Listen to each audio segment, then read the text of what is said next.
Bonjour à tous, je suis Florence Porcel, Community Manager officielle de l'Univers et je vous souhaite la bienvenue dans le 44e épisode de ce podcast. Alors il est enregistré dans des circonstances un peu spéciales, en plein cœur des attentats à Paris. Mais je veux vraiment poster cet épisode pour continuer à transmettre du savoir, des connaissances, de l'actualité qui fait rêver.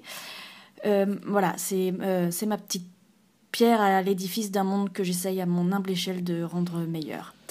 Donc, je vais vous parler de l'atterrissage historique de Philae sur la comète, d'avancées dans le domaine de l'exploration habitée, de la vie dans la Station spatiale internationale et d'un fabuleux court-métrage. Et l'événement du moment est évidemment historique puisque nous nous sommes posés pour la première fois sur une comète. Et quand je dis nous, c'est certes l'humanité avec un artefact, mais aussi parce que c'est une mission européenne. Alors pour l'anecdote, la NASA a passé la journée du 12 novembre à expliquer aux internautes qu'elle n'y était pour rien dans cet exploit. Mais revenons justement sur cette fameuse journée riche en émotions et surtout en surprises. Et à la fois, en fait, tout et rien s'est déroulé comme prévu. C'était des moments absolument dingues à vivre.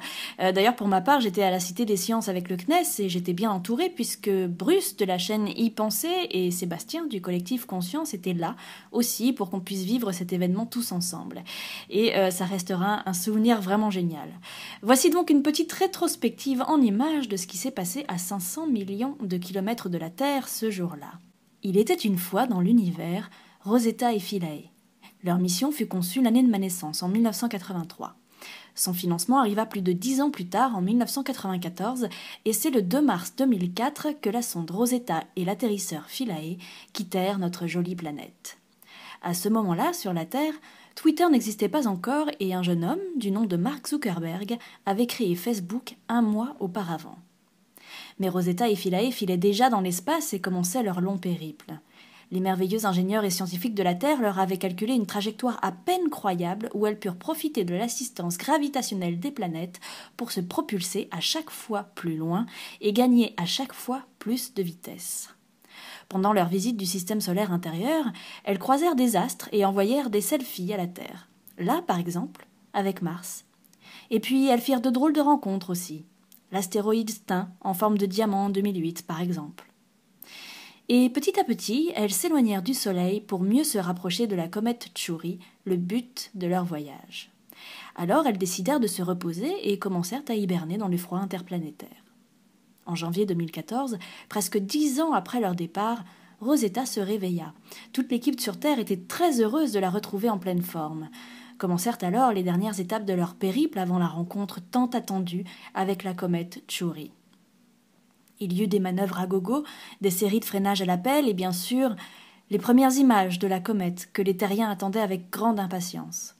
Quelle ne fut pas notre surprise alors que nous découvrîmes que Chury avait un double noyau et la forme d'un canard en plastique. Ce fut un moment de sidération et d'excitation mêlé à la crainte que la mission ne se complexifie pour le petit Philae. Mais comme la mise en orbite de Rosetta autour de la surprenante comète se déroula absolument sans accroc, on s'inquiéta sans excès. Et puis, le grand jour arriva.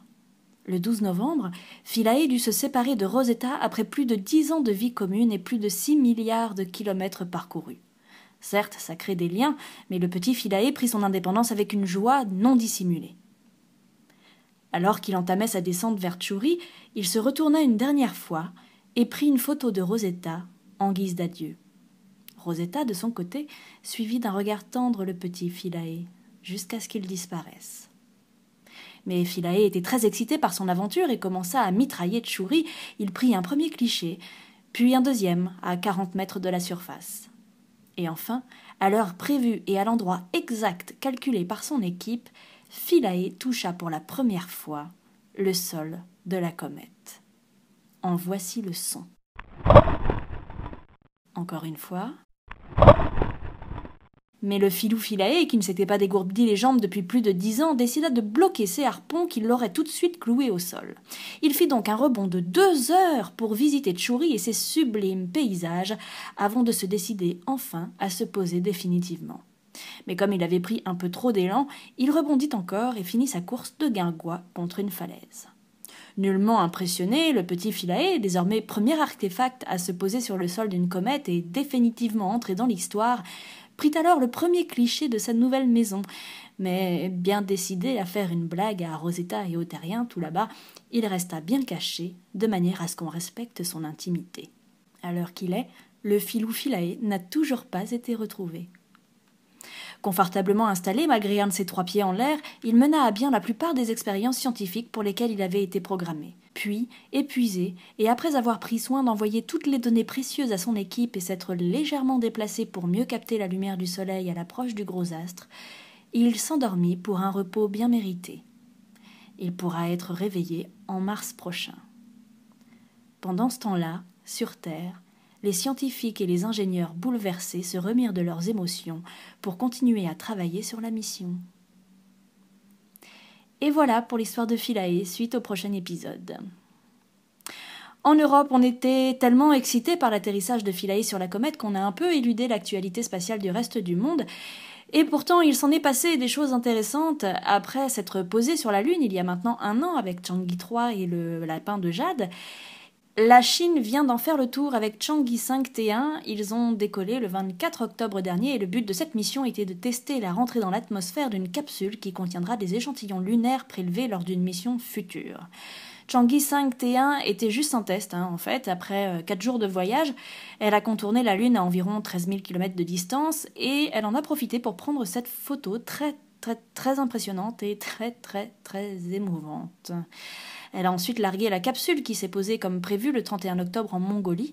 Toute cette mission est une réussite pour la Chine qui rapportera donc un jour des échantillons lunaires, mais qui semble également préparer des futurs vols habités vers notre satellite, comme le montre ce montage publié sur le site Enjoy Space et qui compare Chang'e 5T1 à leur capsule habitée. Voilà, rien d'officiel du côté chinois cependant, mais on peut raisonnablement le penser étant donné leurs ambitions. Mais il n'y a pas que la Chine qui a des ambitions de mission habitée. Le 5 décembre dernier était un jour historique pour les États-Unis qui ont fait le premier pas vers une mission martienne habitée en testant leur nouvelle capsule Orion. Elle a décollé de Cap Canaveral sans aucun problème et on a pu tout suivre en direct grâce à la web TV de la NASA qui a retransmis la mission. Tous les lanceurs sont équipés de caméras maintenant grâce auxquelles on peut regarder en direct, donc la Terre s'éloigner doucement. Voilà, c'est toujours incroyablement émouvant. La capsule Orion a atteint 5800 km d'altitude au maximum, bien loin des 400 km de la station spatiale. Elle a traversé 2 fois la ceinture de Van Allen intérieure qui nous protège des vents solaires et des rayons cosmiques, puis elle est revenue vers la Terre. L'objectif était de tester le bouclier thermique, qui a donc très bien résisté à une température de 2200 degrés en entrant dans l'atmosphère, mais aussi l'ordinateur de bord et les parachutes. Alors évidemment, les scientifiques et les ingénieurs ont profité de ce vol de test, donc à vide, il y avait personne dedans, pour y placer plus de 1000 capteurs qui ont transmis des données notamment sur les vibrations, le bruit et la température. Orion servira à envoyer des hommes et des femmes sur la Lune, sans doute, dans un premier temps, mais l'objectif visé est le voyage habité vers Mars. Elle a améri, de manière très gracieuse dans le Pacifique après un vol qui s'est déroulé à la perfection. Bravo à la NASA pour cet exploit. Et comme tous les événements liés à l'espace, je rappelle que c'est retransmis en direct sur Internet et je live tweet quand je le peux, donc n'hésitez pas à me suivre sur Twitter si vous voulez suivre ça également en direct dans un coin de votre ordinateur ou sur votre bureau. En attendant que des Américaines et des Américains voyagent vers la Lune ou Mars, je vous conseille très vivement d'aller regarder ce court-métrage qui est tout simplement le plus sublime que j'ai jamais vu. Il s'appelle Wanderers, ce qui veut dire vagabond, et il traite justement en moins de 4 minutes des voyages futurs de l'humanité dans le système solaire, sur la voie de Carl Sagan, et avec les paysages les plus réalistes qui m'aient été donnés de voir dans une fiction. Il a beaucoup été partagé sur les réseaux sociaux, mais si vous ne l'avez pas vu, courez-y, vraiment. Je l'intégrerai évidemment dans le billet dédié à ce podcast sur mon blog et dans les liens sous la vidéo YouTube. Et puisqu'on est dans la culture, je vous conseille également à nouveau l'Exoconférence, le spectacle d'Alexandre Astier sur la question de la vie extraterrestre, qui est actuellement en tournée d'hiver et qui reprendra à partir de septembre prochain dans toute la France à nouveau. C'est passionnant, intelligent, drôle et émouvant, un beau spectacle d'un grand artiste, ne le manquez pas si vous pouvez vous l'offrir. Il fait voyager presque autant que le court-métrage Wanderers. Pour rester dans le thème du voyage, je vais bientôt partir aux États-Unis pour simuler une mission sur Mars dans le désert de l'Utah au sein de la 148e équipe à se relayer dans la Mars Desert Research Station. Mais avant de vous en parler en détail, j'ai enfin pu rencontrer Romain Charles, le français qui a fait partie de l'expérience Mars 500. Alors Mars 500, c'était une équipe de 6 hommes qui ont justement simulé une mission vers Mars, aller-retour, pendant environ 500 jours. Et Romain fait également partie de l'équipe 147, donc de MDRS, celle juste avant nous dans l'Utah que nous allons relever. Donc. Autant de raisons pour lesquelles j'ai voulu lui poser plein de questions sur Mars 500, sur son métier, sur son rapport à la communication dans le domaine du spatial sur les réseaux sociaux. Et il m'a fait l'honneur de me raconter une très jolie histoire qu'il n'avait jamais racontée publiquement jusqu'ici. Ça concerne les mineurs chiliens qui étaient restés bloqués sous terre il y a quelques années de cela. Je vous laisse écouter. Bonjour, je m'appelle Romain Charles, je suis ingénieur de formation et il y a quelques années j'ai été sélectionné par l'Agence spatiale européenne pour simuler un voyage vers Mars. Et aujourd'hui je travaille toujours avec l'Agence spatiale européenne en tant que support des astronautes européens à Cologne en Allemagne. Donc en quoi consiste ton travail exactement ? Alors mon rôle c'est de faciliter la vie quotidienne des astronautes. C'est en fait plein de petites choses très différentes. Ça va de la préparation et s'assurer que leur nourriture bonus est bien cuisinée et envoyée dans la station spatiale. Les pâtés ENAF par exemple On travaille avec ENAF qui a préparé beaucoup de nourriture spatiale dans le passé, encore aujourd'hui. Mais bon, ça c'est une partie, la nourriture bonus, mais ça va jusqu'à aider les familles des astronautes à communiquer avec eux. Chaque semaine, ils ont le droit à une vidéoconférence et en arrière-plan, on organise tout ça, parce qu'il y a tout un planning, tout un processus à suivre. J'ai aussi la chance d'accompagner ces mêmes familles invitées par les astronautes jusqu'à Baïkonour pour le lancement, les campagnes de lancement. Mais aussi de façon opérationnelle, je vais les récupérer dans les steppes du Kazakhstan lorsqu'ils arrivent après un voyage de 6 mois dans la Station spatiale internationale. Donc c'est plein de petites choses qui, pour moi qui suis passionné d'espace, sont extrêmement intéressantes et extrêmement passionnantes. Mais bon, c'est faciliter leur vie quotidienne, c'est le rôle que j'ai aujourd'hui. Et est-ce que tu vas faire ça toute ta vie ? Bonne question, je ne sais pas. Je sais que les 2 personnes qui avaient mon poste avant sont restées 5 ans, donc voilà, au moins j'ai ce cadre-là. Après, je travaille avec un collègue qui lui fait ça depuis 20 à 25 ans, qui est un puits de connaissances et d'expérience au niveau des vols spatiaux européens. Donc difficile à répondre. Aujourd'hui, j'ai plein de travail, plein de choses qui se passent au niveau spatial européen. Samantha Cristoforetti qui vient de partir il y a une semaine dans l'espace. Alexander Gerst, l'astronaute allemand qui est revenu il y a 3 semaines maintenant de l'espace, que j'ai vu hier au bureau à l'EAC. Il va bien ?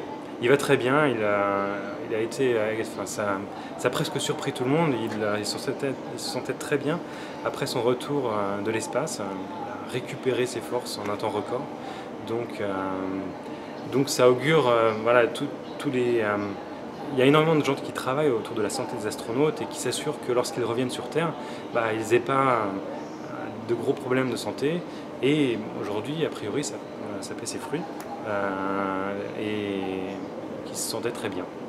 Et autant Samantha Cristoforetti que Alexander Gerst étaient hyper actifs sur Twitter. Est-ce que ça vient de toi ? Parce que je sais que tu as un compte Twitter aussi, tu as live-tweeté le Baïkonour l'autre jour, le décollage de la fusée. C'est quelque chose qui leur est personnel ou est-ce que c'est toi qui leur dis ce serait bien que vous soyez ou quelqu'un d'autre ? Il y a le service de communication de l'ESA qui bien sûr essaye de communiquer de façon plus large et qui leur a sans doute dit que ce serait bien qu'ils tweetent. Après, ils ont tous pris sur eux et je sais que Alex a énormément tweeté depuis l'espace. Samantha tweet depuis toujours, enfin elle fait plus que tweeter d'ailleurs. Elle est sur Google+, elle est sur Facebook maintenant. Enfin, il y a beaucoup de choses qui sont en place autour de ça. Je sais que Andreas Mogensen, qui part l'année prochaine, lui, est beaucoup plus sur les vidéos YouTube. Il fait beaucoup de reportages vidéo de tout ce qui se passe autour de sa formation. Donc, il y a une vraie évolution au niveau des astronautes qui n'existait pas avant. Au niveau communication, c'était pas du tout aussi large qu'aujourd'hui. Mais ça a l'air de bien se passer. On a l'air de prendre ça avec plaisir, de le faire avec plaisir. Est-ce que tu aurais tweeté de Mars 500 ? Est-ce que tu aurais eu le droit ? Est-ce que tu aurais pu ? Est-ce que tu aurais voulu ? Alors, je dois avouer que je ne connaissais pas Twitter avant de rentrer dans les modules. L'autre candidat européen, Diego Burubina, tweetait avant et voulait continuer. Or, on n'avait pas Internet, on n'avait pas d'accès direct à Internet. Du coup, il a continué de tweeter, mais ce qu'il faisait, c'est qu'il écrivait ses tweets Il envoyait ça au centre de contrôle et en particulier à notre support psychologique, la personne qui s'occupait de nous. Et cette personne allait sur son compte pour copier-coller les tweets qu'il avait faits. Et du coup, il a continué à tweeter pendant les 520 jours de la mission Mars 500. Et bien sûr, étant avec Diego confiné pendant 520 jours, on a pu parler de beaucoup de choses et j'ai pu voir tous les tweets qu'il envoyait et toutes les réponses qu'il avait. Et donc en sortant des modules, j'ai créé mon compte Twitter. J'avais mon mentor à côté, Diego, qui me disait un petit peu comment ça fonctionnait. Et puis depuis ce temps-là, je tweete. Je suis peut-être pas aussi actif que Diego, mais j'essaie de parler un peu de ce qui se passe autour. Et justement, tu as fait partie de Mars 500, tu étais le seul Français faisant partie de l'expérience. Tu as passé 520 jours en isolement pour simuler une mission martienne. Et là, tu vas refaire une mission de 15 jours dans le désert de l'Utah. Pourquoi ça te manque ? Est-ce que ça me manque ? D'une certaine façon, oui, d'une certaine façon, non. En fait, le challenge est un peu différent cette fois-ci. L'équipage sera composé de 7 personnes. C'est un équipage mixte. C'est directement sur Mars. On arrive, on est déjà sur Mars, donc il n'y a pas tout le voyage. Mais c'est des challenges un peu différents que j'ai envie d'appréhender. Là encore, voir comment fonctionne une équipe mixte, comment gérer le quotidien. Cette fois-ci, on aura beaucoup plus d'emprise sur tout ce qui est technique au niveau des modules. Donc là aussi, j'ai beaucoup à apprendre, je pense. Donc c'est tous ces challenges que j'ai envie de relever, de vivre, pour pouvoir après en parler peut-être un peu mieux et surtout essayer de nouveau d'apporter une petite brique pour ce chemin qui va vers la planète Mars. Et donc tu fais ça, oui, c'est à la fois personnel et professionnel, j'imagine, cette mission. Là, je l'ai fait dans le cadre personnel, mais c'est vrai qu'au point de vue professionnel, en tout cas Mars 500, et je l'espère MDRS dans un mois, m'aide à comprendre un petit peu ce par quoi les astronautes passent ou vont passer lorsqu'ils sont loin de leur famille, lorsqu'ils sont loin de tout le monde. Et du coup, vraiment travailler sur les points qui sont importants, que ce soit la nourriture bonus, je sais que c'est quelque chose qui est très important, qu'il l'a été pour nous, et le feedback que l'on a des astronautes qui reviennent de l'espace est aussi très clair. La nourriture bonus, c'est quelque chose d'extrêmement important. Donc voilà, il faut travailler dessus, il faut continuer, et c'est quelque chose de bon, de bien, qui promeut en plus la cuisine européenne, française d'une part, mais aussi les autres pays, puisque chaque fois la nourriture bonus est liée à l'astronaute. Voilà, ça me permet, en ayant vécu des expériences similaires, pas la même chose, mais qui se rapprochent, essayer de leur apporter le maximum. Et justement, quand tu parles de Mars 500, tu parles justement beaucoup de cette histoire de nourriture. Est-ce que c'est parce que tu es français ou est-ce que tes camarades ont vécu la même chose, le même traumatisme d'avoir pas pu manger des bonnes choses Je pense qu'on l'a tous vécu. C'était un des sujets principaux dans les modules de Mars 500, c'était vraiment la nourriture. À chaque fois, on se retrouvait, le repas était quelque chose, un moment un peu particulier, parce qu'on se retrouvait dans la même pièce, autour d'une même table, et on pouvait échanger sur beaucoup de sujets différents. Mais ayant de la nourriture devant soi, c'était le sujet de prédilection, et puis on avait tous des bons petits plats qui nous manquaient, donc on avait envie de partager, d'en parler aux autres, de leur faire envie d'une certaine façon. Et un des grands plaisirs que l'on a eu en sortant des modules, lorsqu'on a pu se retrouver tous les 6 ensemble, c'est d'aller dans des restaurants typiques de notre pays. Je sais que Van Yue, donc le candidat chinois, a fait appel à tous ses contacts chinois de Moscou pour trouver le meilleur restaurant chinois de Moscou, un vrai, qui avait des vraies traditions. Il l'a trouvé et il nous a tous invités dans ce restaurant, et il a à peine mangé parce que pour lui le plaisir c'était de nous voir goûter à tous ces plats qu'il apprécie tant et dont il avait tellement parlé pendant ces 520 jours. Et tu as fait la même chose pour tes camarades ? On s'est tous retrouvés en France pour un vol parabolique. Actuellement, c'était la dernière fois où on s'est tous retrouvés ensemble. Et on a essayé de trouver, alors pour eux, c'était plus que la cuisine française, c'était des plats un peu atypiques français. Donc ils voulaient absolument goûter des huîtres, ils voulaient absolument goûter des escargots, toutes ces choses dont on parle souvent à l'étranger. Des cuisses de grenouilles. Des cuisses de grenouilles, on a goûté aussi. Donc on a réussi à trouver un restaurant qui cuisinait tout ça. Et on a pu tous goûter. Avant le vol parabolique ? Dis-moi que non. C'était juste après. Oui, voilà, c'est ça. Oui, c'était le vendredi, donc c'était après le vol parabolique. Justement, moi, on me demande souvent ce que j'ai ressenti pendant mon vol parabolique, pendant que j'étais en apesanteur, et je suis incapable de mettre des mots dessus. Et je pense que je ne peux partager ça qu'avec ceux qui l'ont vécu. Est-ce que c'est la même chose pour une mission comme Mars 500 ? C'est vrai que le vivre et en parler, il y a toujours ce filtre de la parole. On essaye de mettre des mots sur ce qu'on a pu ressentir, mais c'est pas toujours facile. Et d'une certaine façon, ça nous rapproche avec ceux qui ont vécu ce même genre d'expérience. C'est un sentiment qu'on a découvert, qui a été une surprise pour nous, de se sentir très proche des personnes qui ont le même genre d'expérience. En particulier ceux qui passent 1 an à Concordia, en Antarctique. Toutes ces choses-là, c'est vraiment... voilà, c'est des liens invisibles qui se créent d'une certaine façon avec des gens qu'on n'a jamais vus, avec qui on ne parlera peut-être jamais, mais il y a quelque chose. Et c'est vrai que c'est pas facile d'exprimer ça. Et donc il y a les scientifiques de Concordia, est-ce qu'il y a d'autres exemples ? Il y a bien sûr d'autres exemples. Un des exemples que l'on a eu dans Mars 500, et je pense, enfin, en tout cas pour moi, ça a été le plus révélateur, c'était lorsqu'on était dans les modules de Mars 500, il y a eu un accident dans une mine au Chili, un accident qui a fait que 33 mineurs chiliens sont restés coincés 700 mètres sous terre, dans des conditions exécrables, avec 95% d'humidité, pas de lumière, très peu de nourriture, enfin voilà, des choses qui sont vraiment très difficiles. Et lorsqu'on a appris ça avec les autres, on en a parlé autour de la table, et on a vraiment ressenti comme... On a envie de faire quelque chose, on a envie de leur dire, on est avec vous les gars, voilà, c'est bien moins pire, mais voilà, il y avait comme un lien. Et du coup, la seule chose qu'on pouvait vraiment faire, c'était leur écrire. Donc on a demandé à Diego, qui était le Colombien, d'écrire une lettre en espagnol, et on a demandé à l'ESA de la faire parvenir à ces mineurs chiliens qu'on ne connaissait pas, mais on leur disait juste, bon bah voilà, ça fait 3 mois, ça faisait un peu plus de 3 mois qu'on était en confinement, donc voilà, ça fait 3 mois qu'on est dans nos modules, voilà un petit peu ce qu'on a appris, on ne peut pas faire grand chose de plus, si ça vous aide tant mieux, sinon on a juste envie de vous dire, on est avec vous. Et donc bah, l'épilogue était heureux, tout le monde a suivi ça autour de la Terre, ça a été quelque chose d'assez extraordinaire, et nous dans nos modules on était extrêmement heureux aussi de les voir ressortir à l'air libre comme ça. Et ils ont eu votre lettre ? Ils l'ont eu. On a eu un premier feedback de l'ESA qui nous disait c'est bon, votre lettre a été envoyée aux mineurs chiliens, donc on a dit tant mieux, on est content, mais c'était un peu immatériel.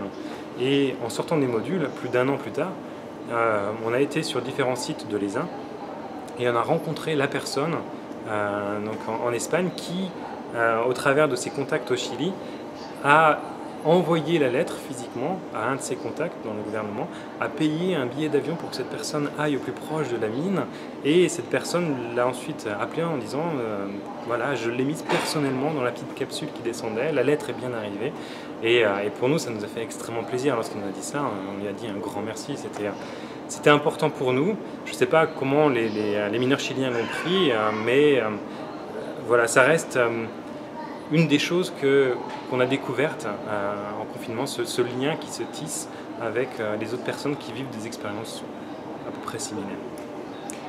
Et ben donc on se voit dans l'Utah la prochaine fois. Oui. Tu me donneras les clés ? Voilà, c'est la première fois qu'on se voit face à face, et la prochaine fois ce sera dans le désert de l'Utah. On aura déjà passé avec notre équipage 2 semaines dans les modules de MDRS, de l'association Planète Mars, et puis ce sera votre tour. Et ce sera notre tour à partir du 24 janvier jusqu'au 8 février, donc la Mars Desert Research Station. C'est un module d'habitation qui accueille des équipes depuis une petite quinzaine d'années pour recueillir le plus de données possible pour préparer les futures missions habitées vers Mars. C'est géré par la Mars Society, une organisation internationale à but non lucratif qui promeut l'exploration humaine de Mars et qui met en œuvre des tas de choses pour aller dans ce sens. Donc voilà, je fais partie de l'équipage 148 grâce à Lucie Poulet, notre commandant dont je vous avais déjà parlé. Et et mon rôle sera de communiquer autour de la mission. Je posterai donc des nouvelles tous les jours sur notre blog, sur Twitter et sur les réseaux sociaux, mais en respectant toujours un décalage de 20 minutes pour respecter la simulation d'un vrai séjour sur Mars qui se trouve à environ 20 minutes lumière de la Terre. Donc, je ferai des photos, des vidéos, des billets bilingues, j'organiserai sans doute des petits événements sur les réseaux sociaux, donc n'hésitez pas à suivre tout ça si ça vous intéresse. En tout cas, moi j'ai vraiment hâte, ça va être beaucoup de travail, mais je suis sûre que ça va être une expérience super fun aussi. Et justement, en parlant d'interaction avec les réseaux sociaux, j'en viens au bidule 2.0 et à Samantha Cristoforetti, l'astronaute italienne actuellement dans l'ISS dont parlait Romain tout à l'heure.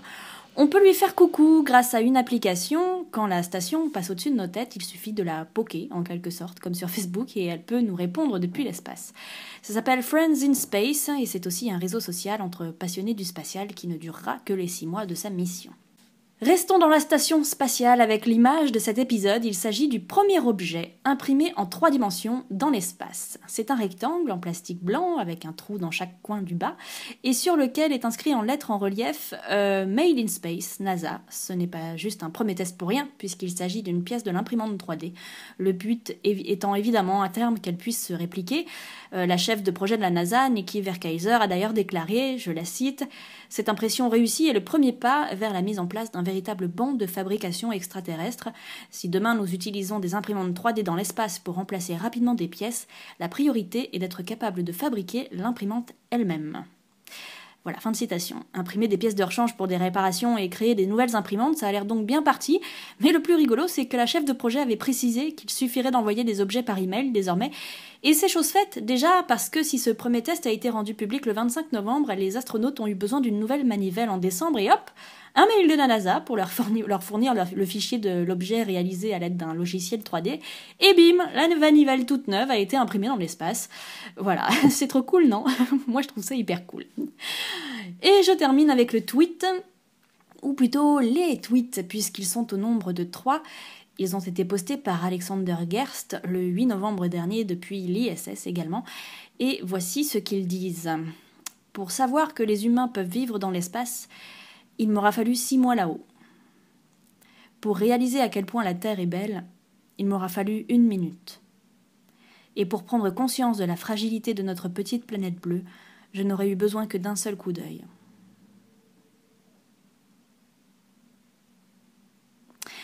Voilà, c'est la fin du 44e épisode de La folle histoire de l'univers. Merci beaucoup de l'avoir regardé ou écouté dans ces circonstances particulières. J'ai beaucoup de choses chouettes, vraiment très très chouettes à vous signaler, mais j'ai pas trop le cœur de m'y attarder.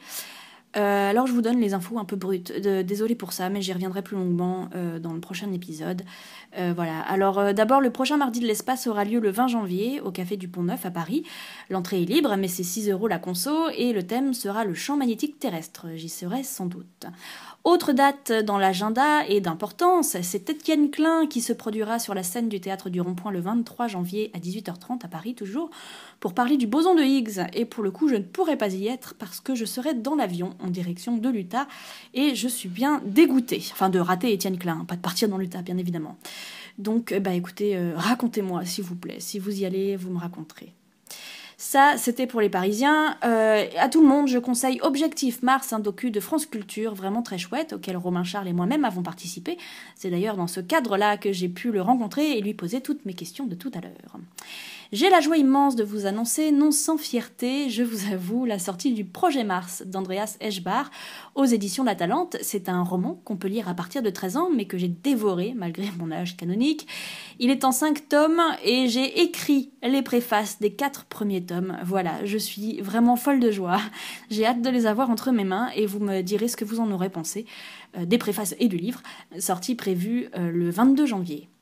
Je vous signale que grâce à des moyens techniques que j'ai enfin pu me procurer, que je me suis lancée dans la vidéo où je parle de choses autrement qu'en voix off. Ça s'appelle Les Perles du Paf, il y a déjà 4 épisodes et j'espère que ça vous plaira parce que j'ai d'autres projets dans ce genre dans mes tiroirs que je compte bien mener à terme. Voilà, vous me direz aussi ce que vous en pensez. Je me suis également créé un compte Tipeee, je me sens pas trop de vous expliquer la démarche pour le moment. Mais j'y reviendrai au prochain épisode, vous saurez tout, c'est promis. Dans tous les cas, je remercie chaleureusement les 10 premiers tipeurs. Merci à vous, vraiment. Et merci également à tous ceux qui téléchargent ce podcast via iTunes, qui le regardent sur YouTube.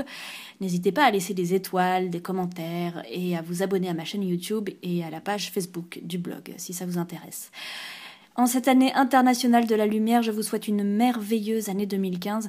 Je suis sûre, je suis persuadée, malgré tous les événements récents, qu'elle sera belle, qu'elle nous offrira des moments magnifiques. Et n'hésitez pas à partager vos connaissances autour de vous, c'est l'année de la lumière, pas de l'obscurantisme. Je vous embrasse, prenez soin de vous et de notre planète, et n'oubliez pas surtout de rester le nez en l'air, à ne rien faire.